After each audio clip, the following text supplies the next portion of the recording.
हूँ माननीय हस्ताक्षरों के। हमारे बीच में उपस्थित है श्रीमती अमिताजी जैन।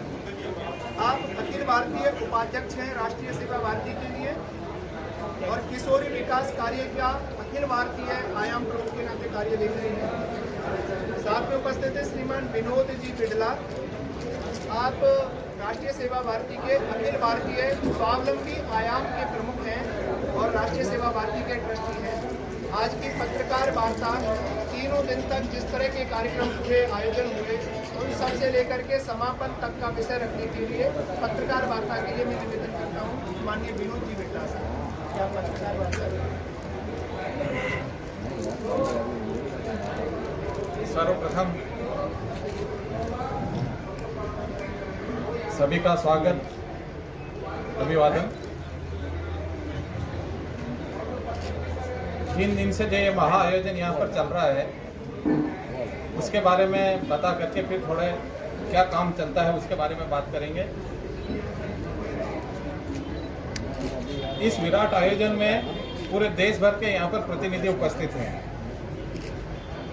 बड़ा हर्ष का विषय है कि ठेठ पूर्वांचल जहाँ पर मिजोरम, नागालैंड, मणिपुर आते हैं, उत्तर में लद्दाख से लेकर के केरल और तमिलनाडु, राजस्थान, गुजरात, पूरे भारत के चारों दिशाओं से, जिसको हमने कार्य की दृष्टि से 45 प्रांतों में विभाजित कर रखा है, 45 प्रांतों के 2756 प्रतिनिधि यहाँ पर उपस्थित रहे। इनमें 515 महिलाएं भी उपस्थित रही। हम कल्पना कर सकते हैं कि महिलाएं, सेवा कार्य करने वाली महिलाएं अपना अनुभव से साझा करने के लिए इतने दूर दूर से भी जयपुर नगर में पधारी। इतनी सुंदर व्यवस्थाएं और इतने बड़े आयोजन को संपादित करने के लिए यहाँ पर 820 सेवादार, जिनको हम व्यवस्थापक कह सकते हैं, 820 कार्यकर्ता यहाँ पर लगे, जिनमें 515 जिसमें 95 महिलाएं, 820 व्यवस्थापकों में 95 महिलाएं भी यहाँ पर उपस्थित थी। बहुत सुंदर आयोजन के लिए कई दिनों से तैयारियां चल रही थी। उसका आज अभी समापन सत्र चल रहा है। इस तरह के आयोजन राष्ट्रीय सेवा भारती के माध्यम से हर 5 वर्ष में किए जाते हैं। पहला आयोजन 2010 में बेंगलोर में हुआ था, जिसमें 1000 प्रतिनिधि थे, प्रथम आयोजन था। दूसरा आयोजन दिल्ली में 2015 में हुआ, जिसमें 2000 प्रतिनिधि थे। और यह तीसरा आयोजन चूंकि 2020 में होना था, पर कोरोना महामारी के कारण से इसको 2 वर्ष आगे बढ़ाया गया और 2023 में आज ये संपन्न हो रहा है, जिसमें 2756 प्रतिनिधि यहाँ पर उपस्थित हैं।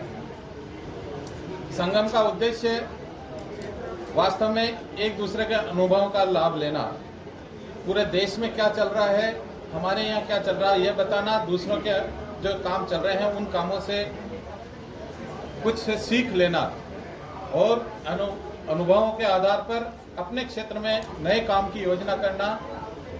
पीड़ित, वंचित, अभावग्रस्त, दुखी, इस तरह के जो समाज में एक बहुत बड़ा वर्ग है, उस वर्ग के हित में कैसे काम कर सकते हैं, उनके कष्टों को कैसे दूर कर सकते हैं, उसके लिए बेहतर आइडियाज़ क्या हो सकते हैं, इनका आदान प्रदान के लिए इस तरह के सेवा संगम का आयोजन किया जाता है।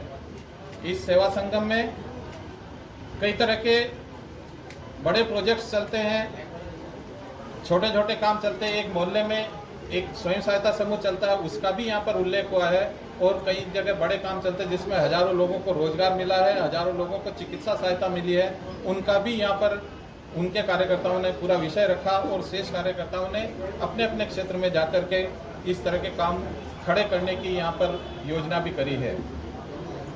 सेवा भारती के माध्यम से शिक्षा, चिकित्सा, संस्कार और स्वावलंबन, इस तरह के 4 आयामों पर काम चलता है।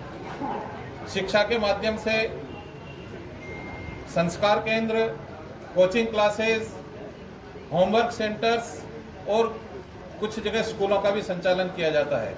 ये सभी काम ऐसे वंचित, अभावग्रस्त, पीड़ित, दुखी ऐसे वर्ग के लिए हैं जिनको सामान्यतः वो सुविधाएं नहीं मिल पाती हैं जो सुविधाएं एक सामान्य नागरिक को मिलना चाहिए। इसलिए सेवा भारती ने ऐसे वर्ग का उत्थान करने के लिए भिन्न भिन्न प्रकल्पों की योजना करी है।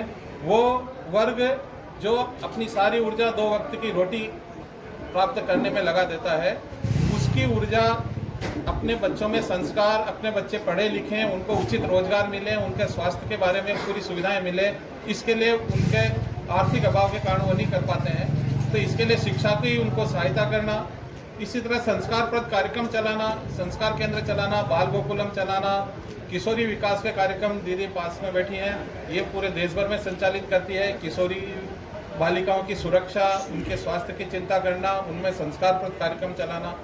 और चौथा आयाम है स्वावलंबन का, जो इस सेवा संगम का भी थीम थी स्वावलंबन की।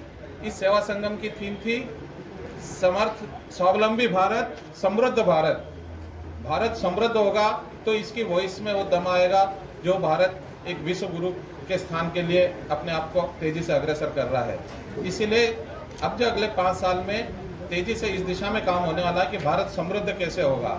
तो जो सबसे पीछे छूट गए अपना ही भाई है, उस भाई को भी समृद्ध करने के लिए रोजगार के अवसर पैदा करना, रोजगार विकसित करने के लिए भिन्न भिन्न प्रकल्पों की रचना करना और रोजगार के माध्यम से जो अभावग्रस्त और दुखी पीड़ित बंधु हैं वो भी एक सक्षम और स्वाभिमान के साथ में अपना जीवन जी सकें। इसके लिए यहाँ पर स्वावलंबन के भी बहुत सारे प्रकल्पों का यहाँ पर वर्णन हुआ था। और